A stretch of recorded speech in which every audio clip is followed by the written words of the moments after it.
નમસ્તે વિદ્યાર્થી મિત્રો. ધોરણ 9 વિષય સામાજિક વિજ્ઞાન, જેની અંદર ચેપ્ટર નંબર 1 ભારતમાં બ્રિટિશ સત્તાનો ઉદય.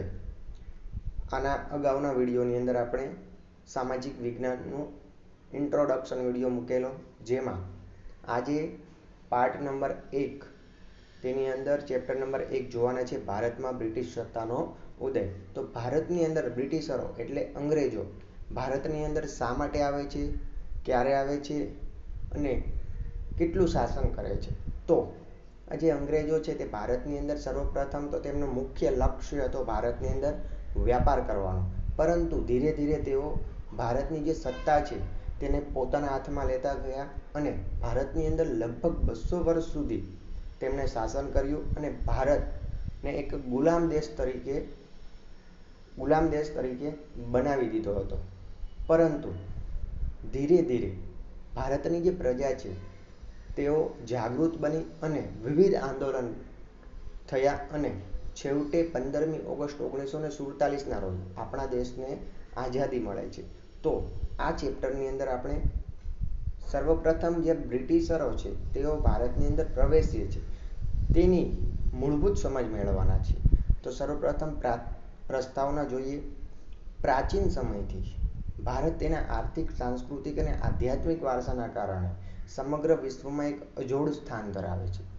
તો ભારત જે છે તે પ્રાચીન સમયમાં આપણને ખબર છે કે ભારત એક સોને કી ચિડિયા તરીકે ઓળખાતું હતું. ભારત એક ધનવાન દેશ હતો.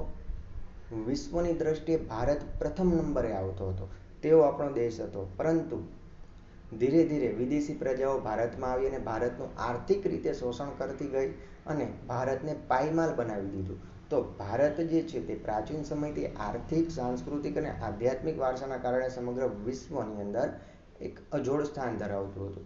તો તમને સવાલ થવો જોઈએ કે આર્થિક એટલે શું? તો આર્થિક એટલે પૈસાની બાબતે ભારત આર્થિક એટલે કે ધનવાન દેશોની અંદર સ્થાન ધરાવતું હતું. સાંસ્કૃતિક એટલે દેશનો જે વારસો છે, સંસ્કૃતિ છે તે સૌથી જૂની છે. લગભગ 5000 વર્ષ જૂની છે ભારતની સંસ્કૃતિ, જેનું નામ તમે સાંભળેલું જ હશે, સિંધુ ખીણની સંસ્કૃતિ, જે ભારતની લગભગ 5000 વર્ષ જૂની સંસ્કૃતિ છે. અને આધ્યાત્મિક બાબત એટલે ભારતની અંદર વિવિધ સંતો, મહંતો વગેરે ઋષિ મુનિઓ થઈ ગયા, જેઓએ ભારતને વિવિધ જ્ઞાન અને ગ્રંથોની ભેટ આપી છે. જેમ કે ઋગ્વેદ છે, સામવેદ છે, યજુર્વેદ છે, અથર્વવેદ છે. આવા વિવિધ વેદો ભારતની અંદર આ ઋષિ મુનિઓ દ્વારા આપવામાં આવ્યા છે, જેથી ભારતનો જે વારસો છે તે સમગ્ર વિશ્વમાં એક અજોડ સ્થાન ધરાવે છે. ઓકે, હવે વારસો એટલે શું? તો વારસો એટલે આપણને આપણા પૂર્વજો તરફથી જે કાંઈ પણ મળે છે તેને આપણે કહીશું વારસો. તો યાદ રાખો વિદ્યાર્થી મિત્રો, વારસો એટલે આપણને આપણા પૂર્વજો તરફથી મળેલ અમૂલ્ય ભેટ. ભારતના સાંસ્કૃતિક વારસા અને આર્થિક સમૃદ્ધિના કારણે વિશ્વના ઘણા દેશોની પ્રજા ભારતમાં આવી. ઓકે, અહીં શું કહે છે? ભારતમાં આવવાનું કારણ શું છે વિદેશી પ્રજાનું? વિદેશી જે પ્રજા હતી તે ભારતમાં આવવાનું એક જ કારણ હતું કે ભારતની પ્રગતિ. ત્યારે ભારત સોને કી ચિડિયા તરીકે ઓળખાતું હતું અને ભારત ખૂબ જ ધનવાન એવો દેશ હતો અને ભારતની અંદર ખૂબ જ વિદેશ વ્યાપાર પણ થતો હતો. એટલા માટે જે વિવિધ પ્રજાઓ છે, અંગ્રેજો છે, ફ્રેન્ચો છે, ડચ, વલંદાઓ, ફિરંગીઓ, જેઓ ભારતની અંદર વેપાર કરવા માટે આવેલા. ભારતની અંદર મરી મસાલા, તેજાના, મલમલ, રેશમી કાપડ, ગળી વગેરેની યુરોપના દેશોમાં ખૂબ જ માંગ રહેતી હતી. તો યાદ રાખજો, જે આપણો દેશ છે ભારત, તે એશિયા ખંડની અંદર આવેલો છે અને યુરોપ પણ એક ખંડ છે, જેની અંદર ઇંગ્લેન્ડ એટલે જ બ્રિટન, એમ વિવિધ પોર્ટુગીઝ છે, એ વિવિધ દેશોનો તેમાં યુરોપમાં સમાવેશ થાય છે. તો આ યુરોપ ખંડની અંદર ભારતના મરી મસાલા, તેજાના, મલમલ, રેશમી કાપડ, ગળી વગેરેની ખૂબ જ માંગ રહેતી હતી, જેથી ભારતમાંથી આ જે બધી વસ્તુઓ છે તે ક્યાં જતી હતી? યુરોપમાં. અને યુરોપમાંથી અઢળક ધન, અઢળક સોનું ભારતની અંદર આવતું હતું. જેથી કહેવાય છે ભારત એક સોને કી ચિડિયા હતો. ભારત અને યુરોપ વચ્ચે વ્યાપાર જમીન માર્ગ તેમજ જળમાર્ગ થતો અને આ માર્ગના કેન્દ્ર સ્થાને તુર્કસ્તાનમાં આવેલું ઇસ્તંબુલ, જેનું નામ છે કોન્સ્ટન્ટિનોપલ. તો યાદ રાખો, યુરોપ અને ભારત વચ્ચે જે વ્યાપાર થતો હતો તેના બે માર્ગ હતા, એક જળમાર્ગ અને એક હતો જમીન માર્ગ. આ જે જમીન માર્ગ છે તેની વચ્ચે એક દેશ આવતો હતો, તેનું નામ છે તુર્કસ્તાન, એટલે કે તેનું સ્થાન છે ઇસ્તંબુલ. જે આ તુર્કસ્તાન છે તે ભારત અને યુરોપ ખંડ વચ્ચે જોડતી એક કડી સ્વરૂપે હતું. પરંતુ જે આ તુર્કસ્તાન છે તે તુર્ક મુસ્લિમો દ્વારા જીતી લેવામાં આવે છે અને આ જમીન માર્ગ છે યુરોપ ભારત વચ્ચેનો તે થાય છે બંધ. અને જે જળમાર્ગ હતો તે ખૂબ જ જટિલ હતો, જેથી આ જળમાર્ગ શોધવાની જરૂર પડી અને તે આગળની સ્લાઇડમાં આપણે જોઈએ. તુર્ક મુસ્લિમોએ કોન્સ્ટન્ટિનોપલ જીતી લીધું 1453માં. યાદ રાખો વિદ્યાર્થી મિત્રો, તુર્ક મુસ્લિમોએ કોન્સ્ટન્ટિનોપલ જીતી લીધું 1453માં. મેં આગળ કીધું તેમ યુરોપ અને ભારત વચ્ચે જોડતી કડી વચ્ચે આવેલું છે કોન્સ્ટન્ટિનોપલ. આથી યુરોપવાસીઓ માટે કોન્સ્ટન્ટિનોપલ એટલે કે ઇસ્તંબુલ થઈ ભારત આવતો જળમાર્ગ બંધ થઈ ગયો. આ જે જળમાર્ગ હતો, જૂનો જળમાર્ગ કોન્સ્ટન્ટિનોપલથી ભારત આવતો જળમાર્ગ તે થઈ ગયો બંધ. કારણ શું છે બંધ થવાનું? તે જીતી કોને લીધું? તુર્ક મુસ્લિમોએ. યુરોપવાસીઓને મરી મસાલા વગર ચાલે તેમ ન હતું. જે યુરોપના જે દેશો છે ત્યાંનું ઉત્પાદન થતું નથી મરી મસાલાઓનું, ત્યાંનું ઉત્પાદન ભારતની અંદર ક્યાં થાય છે? ભારતની અંદર દક્ષિણ ભારતમાં થાય છે. એ પણ યાદ રાખવું, ભારતની અંદર જે સાઉથ ઇન્ડિયા છે ત્યાં આ મરી મસાલાઓનું ઉત્પાદન થતું હતું અને યુરોપ ખંડમાં તેનું નિકાસ થતી હતી. આથી નવો જળમાર્ગ શોધવાની જરૂરિયાત ઊભી થઈ, જેથી વિશ્વના ભૌગોલિક સંશોધનોના યુગનો પ્રારંભ થયો. ઓકે, ભૂગોળ એટલે તમને ખબર હશે, પૃથ્વી ઉપર આવેલા વિવિધ વિસ્તારો જેમ કે પહાડો, નદીઓ, સરોવરો, ઉચ્ચ પ્રદેશો, ખીણો વગેરેને કહેવાય ભૂગોળ. આ ભૂગોળ પણ એક ભાગ છે આપણા ધોરણ 9ના સામાજિક વિજ્ઞાનમાં, જે ઇન્ટ્રોડક્શન વિડીયોમાં આપણે મૂકેલું છે પાર્ટ 3, તે પણ આપણે જોવાના છીએ પછી. હવે ભારત આવવાના જળમાર્ગની શોધ. જૂનો જે જળમાર્ગ હતો તે થઈ ગયો છે બંધ. એટલા માટે નવો જળમાર્ગ શોધવાની જરૂર પડી. શા માટે? તો યુરોપવાસીઓને મરી મસાલા વગર ચાલે તેમ ન હતું. જેથી પોર્ટુગલ, આ જે પોર્ટુગલ દેશ છે તે પણ ક્યાં આવેલો છે? યુરોપ ખંડમાં આવેલો છે. અને ત્યાંના રાજા તે સમયે કોણ હતા? Prince henry. યાદ રાખો, પોર્ટુગલના રાજા પ્રિન્સ હેનરીની પ્રેરણા, પ્રોત્સાહન અને આર્થિક મદદથી સાહસવીરોએ નવા જળમાર્ગની શોધના પ્રયત્નો આદર્યા. પોર્ટુગલ યુરોપ ખંડમાં આવેલો છે. ત્યાંના રાજા છે પ્રિન્સ હેનરી. તેમની પ્રેરણા, પ્રોત્સાહન અને આર્થિક મદદ એટલે કે પૈસા આપવામાં આવતા હતા તે રાજા તરફથી. જે પણ ખર્ચો થાય તે એ રાજા ભોગવતો હતો. જેથી નવા સાહસવીરોને નવા જળમાર્ગની શોધ કરવા માટે પ્રયત્નો આદર્યા. ભારત આવવાના જળમાર્ગની શોધ માટે ઘણા સાહસવીરોએ પ્રયત્ન કર્યા, જેમાં બાર્થોલોમ્યુ ડાયઝ, યાદ રાખજો, બાર્થોલોમ્યુ ડાયઝે કેપ ઓફ ગુડ હોપ ભૂશીરની શોધ કરી. ઓકે, તો એક્ઝામની અંદર એક માર્ક્સમાં એમ પૂછાય, કેપ ઓફ ગુડ હોપની ભૂશીર કોના દ્વારા શોધવામાં આવી? તો યાદ રાખવાનું, કોના દ્વારા? બાર્થોલોમ્યુ ડાયઝ દ્વારા. હવે આ જે તમને દેખાય છે ભારત આવવાનો જળમાર્ગ, તેમાં નવો જળમાર્ગ અને જૂનો જળમાર્ગ બંને છે.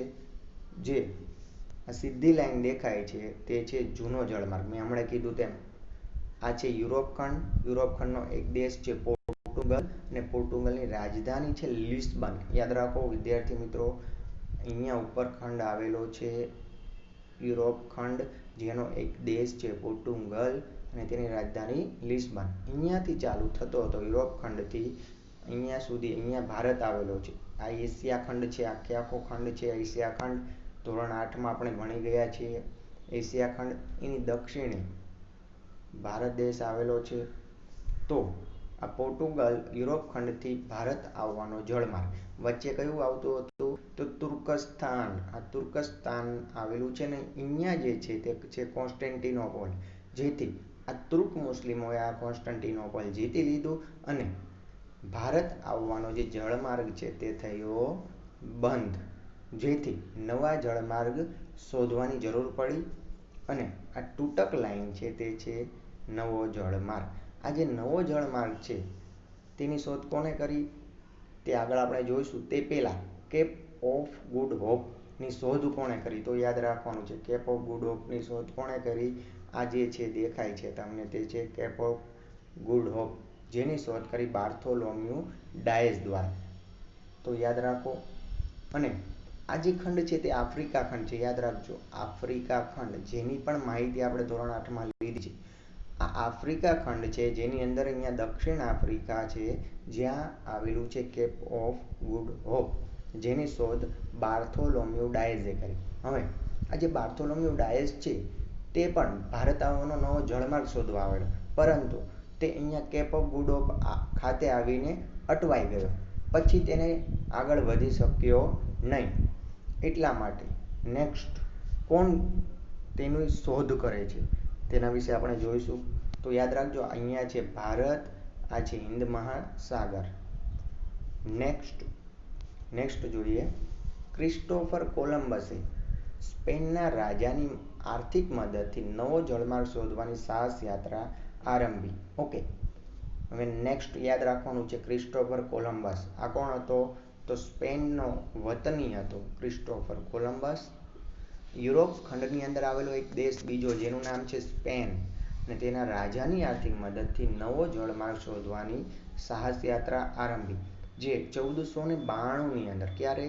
1492 એટલાન્ટિક સમુદ્રમાં આવેલા વર્તમાન વેસ્ટ ઇન્ડિઝ ટાપુએ આવીને અટકી. તો ક્રિસ્ટોફર કોલંબસ, યાદ રાખજો, ક્રિસ્ટોફર કોલંબસ પણ ભારતની શોધમાં નીકળેલા. ક્યાંથી? સ્પેનથી નીકળેલા, યુરોપ ખંડમાં આવેલા સ્પેનથી નીકળેલા. કોની શોધમાં? તો ભારતની શોધમાં. પરંતુ આ જે ભાઈ છે ક્રિસ્ટોફર કોલંબસ 1492માં ક્યાં આવીને અટકે છે? તો એટલાન્ટિક સમુદ્રમાં આવેલા હાલના વેસ્ટ ઇન્ડિઝ ટાપુએ આવીને અટકે છે. અને મૃત્યુ પર્યંત ભારત આવવાના જળમાર્ગ શોધ્યાના વિશ્વાસ ધરાવતા કોલંબસે વાસ્તવિક રીતે નવો જ પ્રદેશ શોધ્યો હતો. તો આ જે ક્રિસ્ટોફર કોલંબસ છે તે અહીંયા આવીને અટકી ગયો વેસ્ટ ઇન્ડિઝ ટાપુ ખાતે, અને તેના મગજમાં શું હતું કે મેં ભારતની શોધ કરી લીધી. અને તે મર્યો તો પણ તેને એવું જ હતું કે મેં આ ભારતની જ શોધ કરી છે. તેના મગજમાં શું હતું? મેં ભારતની જ શોધ કરી છે, મૃત્યુ થયું ત્યાં સુધી. પરંતુ આ સ્પષ્ટતા અમેરિગો વેસ્પુચીએ કરી હોવાથી ત્યારબાદ આ નવો પ્રદેશ અમેરિકા તરીકે ઓળખાયો. પરંતુ આ જે વેસ્ટ ઇન્ડિઝ ટાપુ છે તે ભારત નથી, પરંતુ કયો દેશ છે? અમેરિકા છે. આવું કહેનાર કોણ? તો અમેરિગો વેસ્પુચી, જેથી અમેરિગોના નામ ઉપરથી નામ પડ્યું અમેરિકા. તો યાદ રાખો વિદ્યાર્થી મિત્રો, ક્રિસ્ટોફર કોલંબસ ભારત આવવાનો જળમાર્ગ શોધવા માટે નીકળેલો, પરંતુ તે અટકી જાય છે વેસ્ટ ઇન્ડિઝ ટાપુ, અને મૃત્યુ થયું ત્યાં સુધી એના મગજમાં શું હતું કે મેં ભારતની શોધ કરી લીધી. બટ ભારતની શોધ નથી કરી, અમેરિકાની શોધ કરી છે તેવું કહેનાર હતા અમેરિગો વેસ્પુચી. યાદ રાખવાનું છે આ પણ. નેક્સ્ટ જોઈએ, પોર્ટુગીઝ નાવિક. હવે પોર્ટુગીઝનો એક નાવિક વાસ્કો દ ગામા, ખાસ યાદ રાખવાનું છે, વાસ્કો દ ગામા ભારત આવવાના જળમાર્ગની શોધ કરી. મોસ્ટ આઈએમપી છે ભારત આવવાનો જળમાર્ગ. કોને અને ક્યારે કરી? તો વાસ્કો દી ગામાએ 1498માં. તો યાદ રાખવાનું છે. હવે આ જે પોર્ટુગલ છે, પોર્ટુગલ એની રાજધાની લિસ્બનથી નીકળે છે વાસ્કો દી ગામા, અને અહીંયા આવીને અટવાય છે. ક્યાં? કેપ ઓફ ગુડ હોપ ખાતે. અને ત્યાંથી ભારતીય ખલાસી હતા જે ક્યાં લઈ જાય છે? અહીંયાથી છેક લઈ જાય છે ભારત સુધી. ભારતીય જે ખલાસી અહીંયા હતા કેપ ઓફ ગુડ હોપ ખાતે, જ્યાંથી વાસ્કો દી ગામાને લઈ જાય છે ભારતના અહીંયા કેરળ ખાતે આવેલા કાલિકટ બંદરે. ક્યાં? કાલિકટ બંદરે. તો યાદ રાખવાનું છે. હવે પોર્ટુગીઝ નાવિક વાસ્કો દી ગામાએ ભારત આવવાના જળમાર્ગની શોધ કરી 1498. ખાસ યાદ રાખો 1498. ઘણા બધા આપણે આગળ જોયું તેમ બાર્થોલોમ્યુ ડાયસ, પછી ક્રિસ્ટોફર કોલંબસ, આ બધા ભારત આવવાના જળમાર્ગની શોધ માટે નીકળેલા. પરંતુ ફાઇનલી કોણે શોધ્યું? તો વાસ્કો દી ગામાએ. ભારતીય ખલાસીની મદદથી તે ભારતમાં પશ્ચિમ કિનારે આવેલા કાલિકટ બંદરે પહોંચ્યા. ભારતના દક્ષિણ ભારતની અંદર ભારતનું છેલ્લું રાજ્ય આપણને ખબર છે, પછી હિન્દ મહાસાગરની શરૂઆત થાય તો કેરળ છે. કેરળ ખાતે એક બંદર છે કાલિકટ બંદર, જ્યાં આ વાસ્કો દી ગામા આવે છે. ત્યાંના રાજા સામુદ્રિક જામોરિનને તેને આવકાર આપી રાજ્યમાં વેપાર કરવાની છૂટ આપી. હવે આ પોર્ટુગલથી આવેલો વાસ્કો દી ગામા પહોંચે છે જામોરિનના દરબારમાં, અને આ જામોરિન નામનો રાજા વાસ્કો દી ગામાને પોતાના રાજ્યની અંદર વેપાર કરવાની શું આપે છે? પરવાનગી આપે છે. જેથી ભારતની અંદર સર્વપ્રથમ આવનાર પ્રજા કઈ? તો ખાસ યાદ રાખજો, ભારતની અંદર સૌપ્રથમ આવનાર પ્રજા હતી પોર્ટુગીઝ. આમ વિશ્વની અંદર આ ઘટના મહત્વપૂર્ણ ગણાય છે. કેમ મહત્વપૂર્ણ ગણાય છે? કારણ કે તે ભારતની અંદર આવનાર પ્રથમ પ્રજા છે પોર્ટુગીઝો. તેના પછી અંગ્રેજો, ફ્રેન્ચો, ડચો, વલંદા, ફિરંગીઓ વગેરે આવે છે. તેના કારણે યુરોપવાસીઓ માટે ભારત આવવાના દ્વાર ખુલી ગયા. હવે જે પેલો જૂનો જે જળમાર્ગ છે કોન્સ્ટેન્ટિનોપોલ વાળો, જે તો બંધ થઈ ગયો હતો, જેથી હવે નવા જળમાર્ગની શોધ થઈ ગઈ. એટલે યુરોપવાસીઓ માટે આ એક કેવો હતો? ભારત આવવાનો દ્વાર જે ખુલી ગયો. તો યાદ રાખો ખાસ, અહીંયા કાલિકટ બંદરે આવે છે કેરળમાં. ત્યાં જામોરિન નામનો રાજા હતો, અને તે રાજા આ વાસ્કો દી ગામાને ભારતની અંદર વેપાર કરવાની શું આપે છે? છૂટ. 1498. હવે આ જે છે તે રાજા પ્રિન્સ હેનરી, મેં કીધું આગળ તેમ પોર્ટુગીઝના રાજા પ્રિન્સ હેનરી, જે જળમાર્ગ શોધવા માટે આર્થિક મદદ કરી હતી. આ જે છે તે બાર્થોલોમ્યુ ડાયસ, જેણે ભારત આવવા માટે નવો જળમાર્ગ શોધમાં હતા, પરંતુ તે કેપ ઓફ ગુડ હોપ ખાતે અટવાઈ જાય છે, અને તેમને કેપ ઓફ ગુડ હોપની શોધ કરી. વાસ્કો દી ગામા ફાઇનલી ભારતની શોધ કરી. ભારત આવવાનો નવો જળમાર્ગના શોધક 1498 વાસ્કો દી ગામા. ખાસ યાદ રાખો. અમેરિગો વેસ્પુચી, ક્રિસ્ટોફર કોલંબસ મૃત્યુ પર્યંત ભારતની શોધ તેવું કહેતા હતા, બટ તેને જે શોધ કરી હતી તે શું હતું? અમેરિકા હતું. એટલા માટે અમેરિગો વેસ્પુચીના નામ પરથી અમેરિકા નામ પડ્યું છે. ઓકે, થેન્ક યુ વિદ્યાર્થી મિત્રો. આઈ હોપ, આશા રાખું છું બધું જ ખબર પડી હશે. જો ના ખબર પડી હોય તો એક વખત ફરીથી રિવાઇઝ કરો, અને જો કોઈ ડાઉટ હોય તો કમેન્ટ કરી શકો છો. Thank you.